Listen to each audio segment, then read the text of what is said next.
Hi, welcome to CIVHC Change Agent Chat, episode 32. During these chats, we speak with change agents who are working to create a better healthcare system for us all. I'm Stephanie Spriggs with the Center for Improving Value in Healthcare, or as we like to call it, CIVHC. In this chat, Eddy Costa, CIVHC's Senior Health Data Solutions Consultant, is speaking with William Younkes, the founder of the Coalition for Sepsis Survival, a nonprofit organization committed to encouraging early recognition and effective treatment of sepsis and decreasing mortality rates through partnerships focused on public awareness and to support hospitals. The coalition used CO APCD data to help increase the quality of inpatient care while lowering costs by investigating the correlation between the cost of care and the procedures used in hospitals with low sepsis mortality rates. During this chat, we learned what they discovered and how Colorado's sepsis rate compares to that of the nation. We recorded this chat in July 2019. Thanks for listening and enjoy the chat. All right, great. Hello, and thank you for joining CIVHC's Change Agent Chat. I'm Eddy Costa, CIVHC's Senior Health Data Consultant, and today we have with us William Younkes from the Coalition for Sepsis Survival, a nonprofit organization committed to encouraging early recognition and effective treatment of sepsis and decreasing mortality rates. And before we actually get into the chat itself, I want to lend some information that might be helpful to this particular chat, in the sense that both Bill and I had been working on this project for quite some time, and he approached me about the problem with sepsis in the state of Colorado and what he was wanting to do to address that. And I explained to him the importance of the Colorado APCD and how we might be able to leverage in providing claims data to him to help build, if you will, more than a spreadsheet, but really inform not only him, but those that he wanted to engage with, to include state executives within state agencies, other organizations that he wanted to partner with to help him move his project forward as it relates to his organization, Coalition for Sepsis Survival. So before we get into the data elements, if you will, of what this project looks like, I'm going to go ahead and ask Bill a few questions, and so we can get a better oversight. So Bill, if you can sort of introduce yourself and what your organization is about, and then we'll go from there. My name is Bill Younkes, and I'm the founder of a nonprofit organization called the Coalition for Sepsis Survival. This organization has a mission to reduce the mortality and complications associated with a medical condition called sepsis, which is the top three medical conditions for mortality in the United States. Half of the country has never heard of the name, which is interesting, where everyone's heard of cancer or heart disease. And the reason is sepsis is not a disease, but it's a condition, the human body's reaction to infection.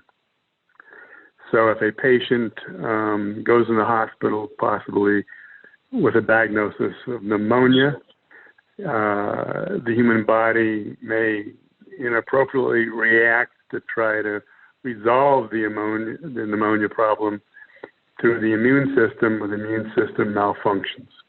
And in this malfunction, the patient can become much more ill and often has serious complications and or death.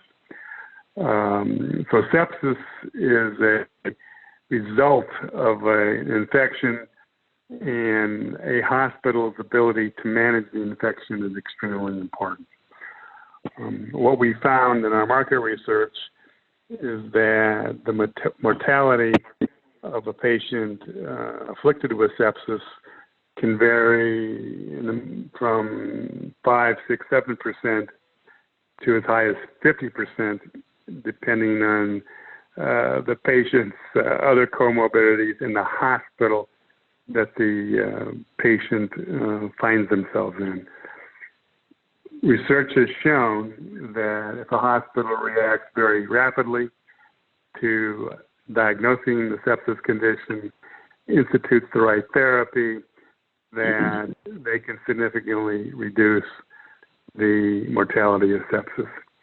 In Colorado, approximately 3,000 patients die each year from sepsis, and we believe half of those deaths can be prevented. Thanks, Bill. And with that, when you said that, one of the reasons that you approached me and the APCD is to leverage data to inform this project, which ultimately led to us being able to provide you answers for a lot of questions that you and some of your partners had.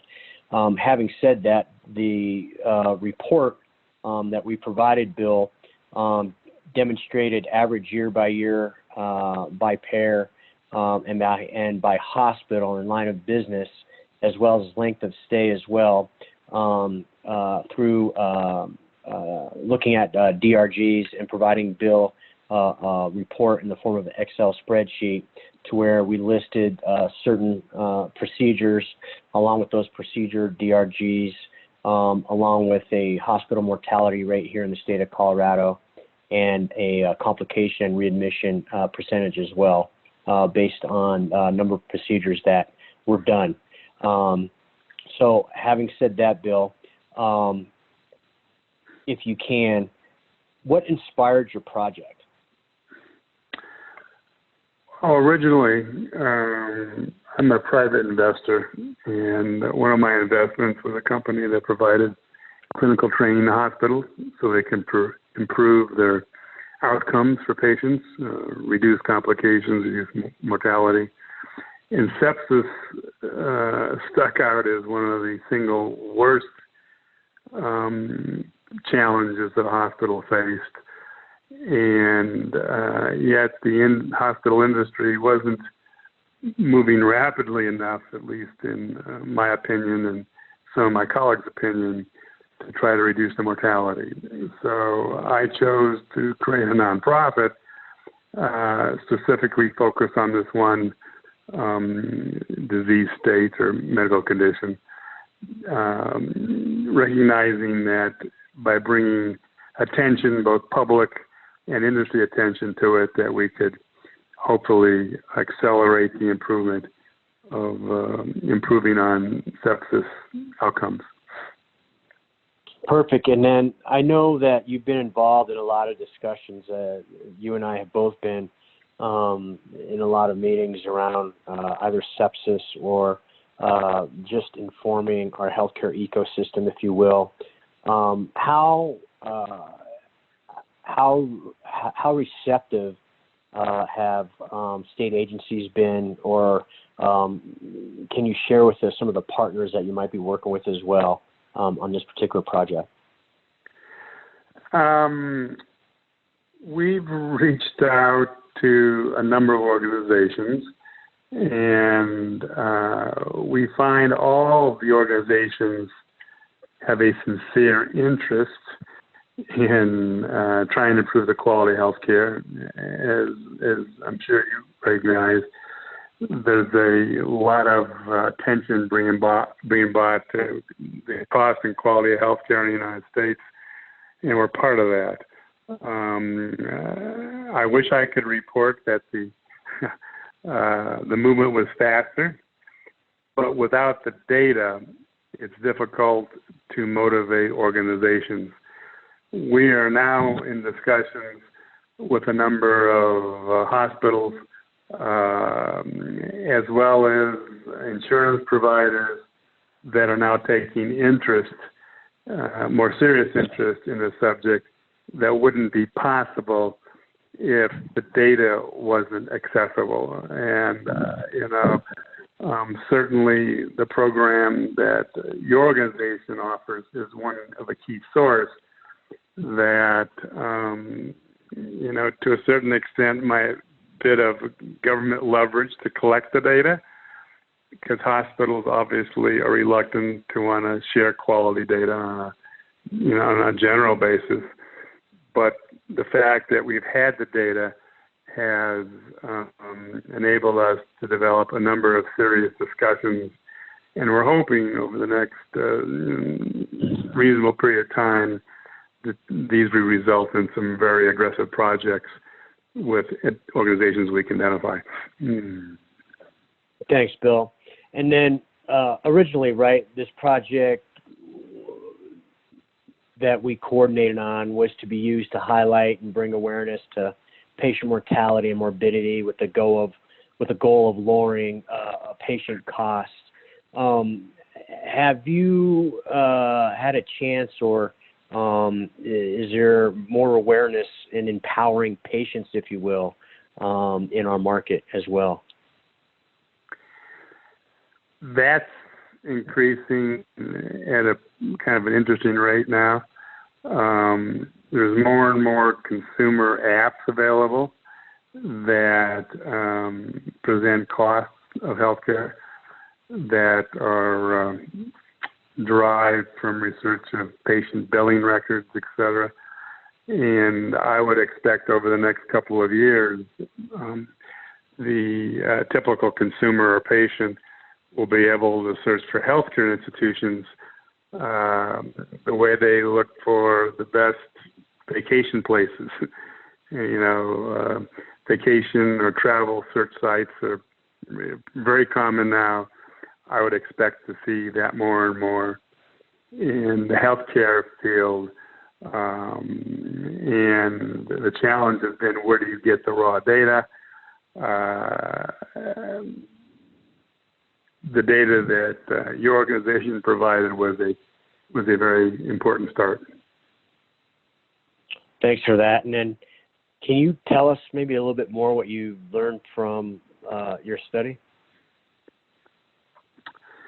Well, what we've learned, I guess, from more of the general level, is that hospital quality, not just with sepsis, but with any medical condition, is not driven by just volume. In other words, you could have a hospital that does, 500 procedures a year in a certain area, and another does 100. Just because a hospital does 500 procedures a year doesn't mean they have the lowest mortality and complications because they have all this daily experience. A small hospital could have very exceptional quality because they select patients more wisely, they match them to their clinical teams more wisely. They don't, particularly in elective areas, they don't take on cases that they aren't equipped for. They refer them to other institutions. So this is information the consumer doesn't have. And that's why we think it's so important that we train the consumer, patient, if you will, to ask their doctors the right questions. How many procedures have you done? What hospital do you perform them at? What is the complications and mortality rate at the various hospitals for this procedure that you're planning to do? So we look at our effort as an educational mission, not just a data reporting mission. And, what's happened in healthcare is most patients, consumers have an impression that no matter where they go to, the quality might be similar. That is not the case. In our studies, very significantly bear that out. That's great, Bill. And it's always wonderful to hear, too, that you're really meeting CIVHC's mission of engaging both the consumer and both our partners and constituents who are trying to move the needle in healthcare by meeting the triple aim. And having said that, to your point, it sounds like you have an app with Coalition for Sepsis Survival, that is both informing patients and consumers, as well as those hospital systems who might be unaware or might be neglecting the fact that sepsis is occurring at a high rate and that it needs to be addressed. So congratulations on that front, and thank you for mentioning that. Can you estimate how Colorado sepsis prevalence compares to the nation? Yeah, we do have that data. Colorado actually, when it comes to healthcare quality, rises to the top of the heap, if you will. We're actually in a market where, compared to the United States, our hospitals perform on average better. We have a lower sepsis mortality rate than the U.S. average. The U.S. average ranges in, over 20-25%, where Colorado falls in the 15 to 20% range. So we're above average across, as compared across the country, which, I think the state should be proud of. But there's work to be done. We have hospitals in the state that have sepsis mortality rates in the 6-7% range. And we also have some hospitals in the 30% range. Fortunately, we don't have any in the 40-50% range, which do exist across the country. So even though we're certainly above average, we have work to do. Mm-hmm. Is there work that you're doing nationally outside of Colorado? Well, you mentioned an app. What happened in our effort to bring awareness to sepsis, there were a couple observations that we made. First is the fact that no one has heard of sepsis, which I mentioned earlier. And there's really nothing that the average consumer can do about sepsis. They aren't going to select their hospital based on gee, I'm going to this hospital because I have sepsis. So the second observation that we made is we looked at it broadly across many medical conditions and found the same variance in quality, where some hospitals might do a hip procedure really well. A hospital 5 miles down the road may do it poorly.